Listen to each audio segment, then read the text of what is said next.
Hello everyone, it's Stephen from Legendary Garage Sale Finds. Hoping everybody's having a great 2024.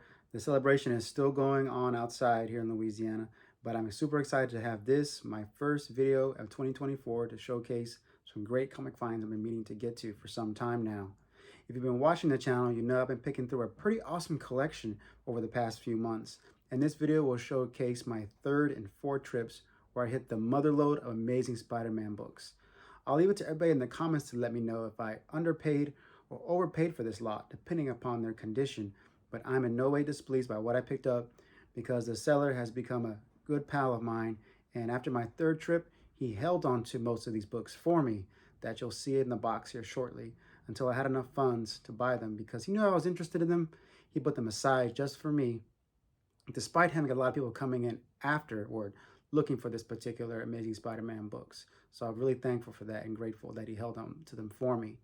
But before we get to these amazing books, I wanted to send a shout out to an amazing YouTuber who specializes in finding books. So if you get a chance, watch Mike from Lunch Money Comics. His videos have been quite amazing over the past few years. I've had such a good time watching him finding books all over the Northeast. So if you get a chance, check them out. So now let's get to the amazing find. I was gonna take a look and see here about the numbers, but yeah, I'm liking these numbers. I said I was gonna get them.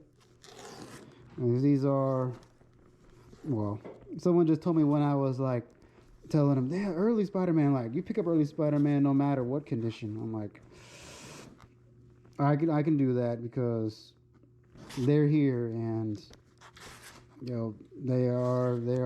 Yeah, I don't see these too often anywhere else I go. Yeah, the other ones that are doubles and the ones that you already had have been the early ones that are popular. Anyone who comes. Okay, everyone. So we're going to start out with a few of the bigger books that I picked up. From Marvel's Monster Group, we have Tales of the Zombie issue 2. The Savage Sword of Conan number 7. Probably one of the earliest Savage Swords that I've seen. In okay shape. Now here we have a giant DC Tarzan. I've never seen this particular big book before, so I decided to pick it up. It was in okay shape. And given that my dad was a fan of Tarzan, I decided to pick it up and add it to the collection.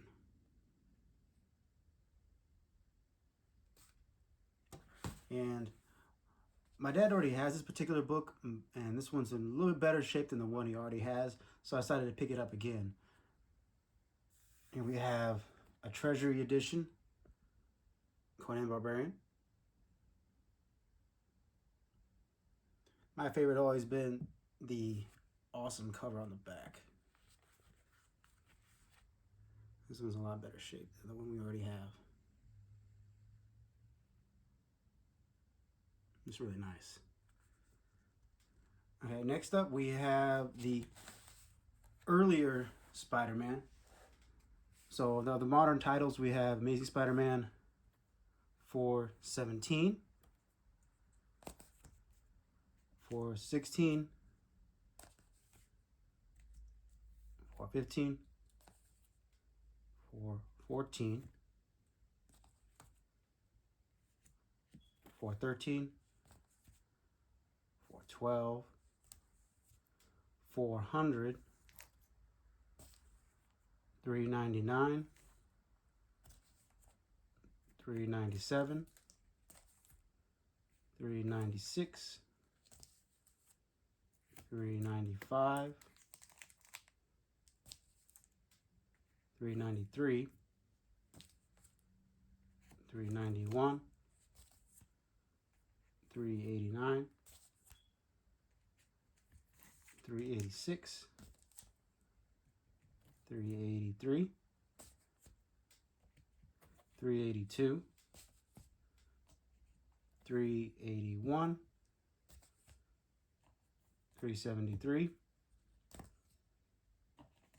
339, and 338. Okay, next up we have a stack of miscellaneous books plus a new series I've enjoyed looking for. Here we have Marvel Comics Presents Wolverine number 49. I picked this one up mostly because I enjoy the cover of 80s, 90s Wolverine with Spider-Man.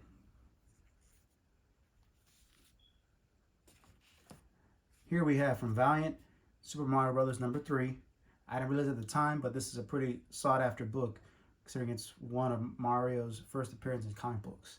So if I come across this series or any other Valiant Nintendo, definitely pick it up. Mine here is a little damaged right here in the corner. But other than that, I'm really happy to find this particular book. Next up we have What If Hulk Had Become a Barbarian. I really enjoy the what if stories, so I decided to pick this one up, considering I like this cover with a Conan style Hulk. Now I recently tried to purchase this book as a Brave and the Bold number 122 with Batman and Swamp Thing. Given that I'm a fan of both Swamp Thing and Batman, I decided to pick this book up because I had missed a chance to buy it only a few weeks prior. So I was happy to find it and pick it up. We have Marvel Team Up featuring Spider-Man and the Werewolf, number 12.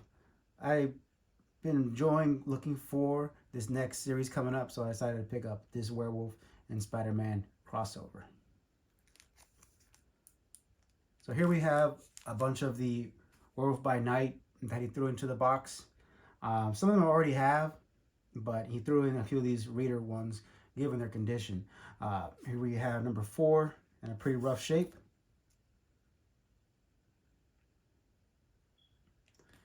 Got number 5.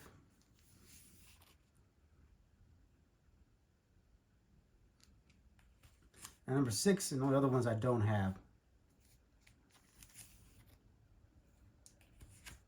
8, 9, 10 is a pretty classic cover here for the damsel in distress wearing the red shirt, which was, I guess, pretty common back in the 70s.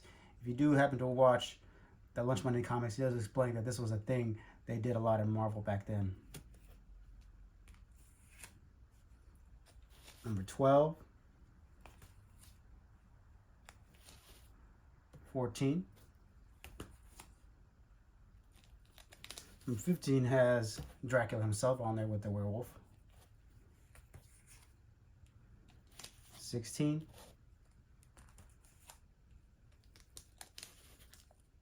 17. 18. 20. 21. 22. 25. Pretty nice cover there. 26.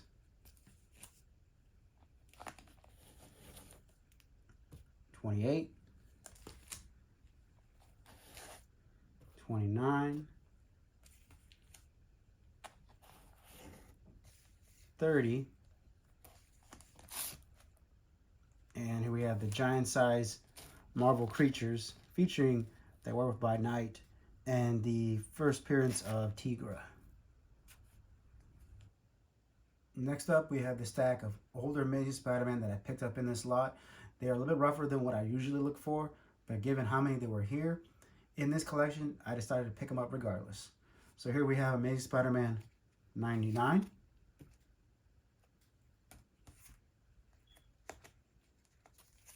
98.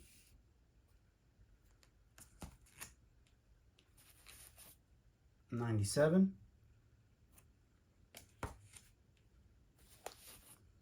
96. 95. 94. Pretty rough. 93. 91. 90. 89, and 47. We got Craven on the cover here.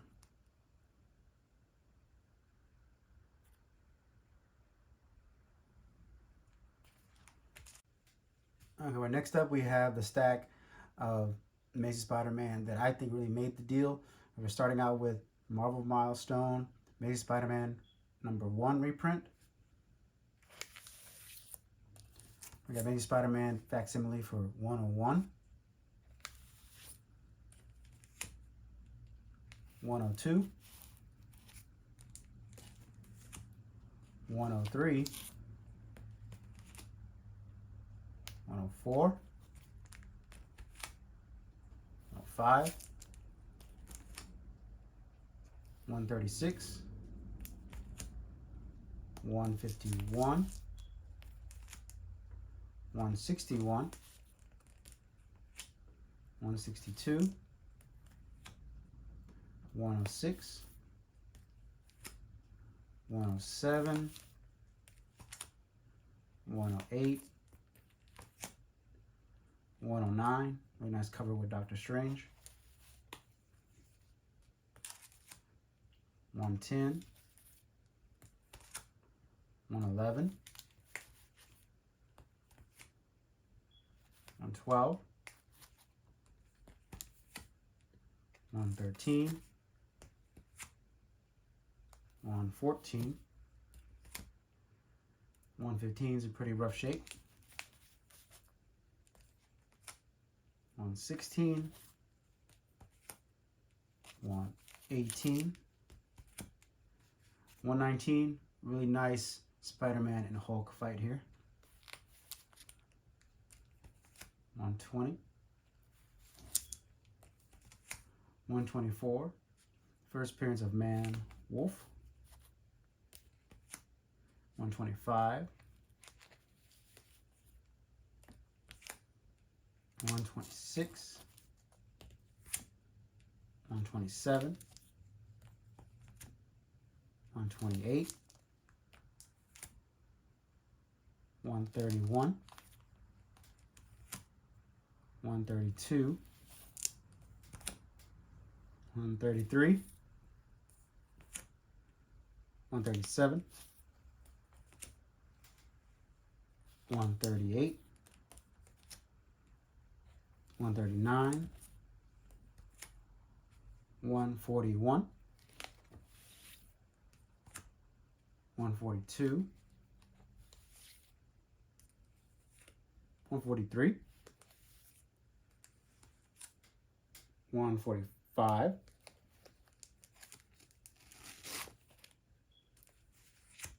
146, 147, 148, 149, 200, 205, 262, 265, and 267.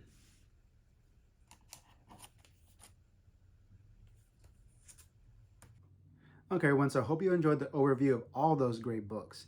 Before we get to my top 5 picks, which include 2 of the best keys, I wanted to go over the books that I've gifted for Christmas. For my cousin's little boy who's a Spider-Man fan, I picked up the first 30 issues of the Web of Spider-Man, which I gifted to him. And I also picked up the first 3 DC issues of Tarzan, which I gifted to my dad. Now, of the top books I wanted to talk about, I have a little unknown character that many people don't know about, but given my native descent, I was very happy to find this particular title in this collection. It is from 1972. We have Red Wolf #4. For those of y'all unfamiliar with Red Wolf, he's a young Cheyenne who is given the strength by a wolf god to be a defender and protector of the Western Plains. And not only does he protect his people, but he also defends any of the settlers who cannot defend themselves from thieves and murderers. A relatively short series. It was only 9 issues. Um, I have all but one now, but I'm really enjoying this story. I'm looking forward to pick up all the other future incarnations of Red Wolf along the way. So I was really happy to find this title. Next up, I just finished watching the new season of What If, and I am really hurting for this particular battle, but they unfortunately haven't introduced one of these characters into the MCU yet. So from 83, we have What If the mighty Thor battled Conan the Barbarian. So, in case you don't know, Conan has fought several great Marvel superheroes. In a later What If, I believe, he does take on Captain America. And I won't spoil that fight, but given the result of that one, I'm really looking forward to reading this particular book. Next up, we have one of the Amazing Spider-Man keys, I was really happy to find. We have the Amazing Spider-Man 135 from 1974. See if I can get a better view of it here. So this issue has the distinction of being the second appearance of the Punisher. I'm really happy with this cover, and I was so happy to pick this one up.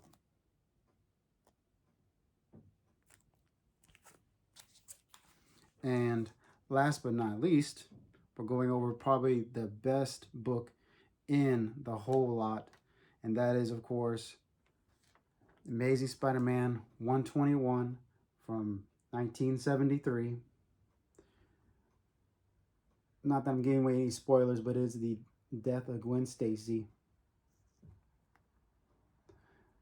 I'm gonna try to see if I get a better view for everybody so you can see the condition. But in pretty decent shape. It could benefit from a pressing, but I was very happy to pick this book up. It's vibrant colors, it's all there. It looks really good in the Mylar, and is by far one of the best condition Amazing Spider-Man books that I've picked up so far. Now, with those, I can let y'all know for these around 140 books, might be 145, I paid a total of $1,600. So you can let me know what y'all think of that number down in the comments. You can let me know, depending on the condition, you think that was too much or too less. But as long as the seller was happy, and I'm really happy with what I picked up. I've never come across so many Amazing Spider-Man books, which I didn't have to pay $50 a piece for. So, and I'm really happy with what I picked up, and I'm really looking forward to hearing what all you guys have to say about this particular find. All the upcoming videos I'm going to be doing are a bunch of other comic finds at cons, and one more trip to this particular seller at a con where I picked up another nice stack of Amazing Spider-Man books. So until next time, guys, thanks for watching.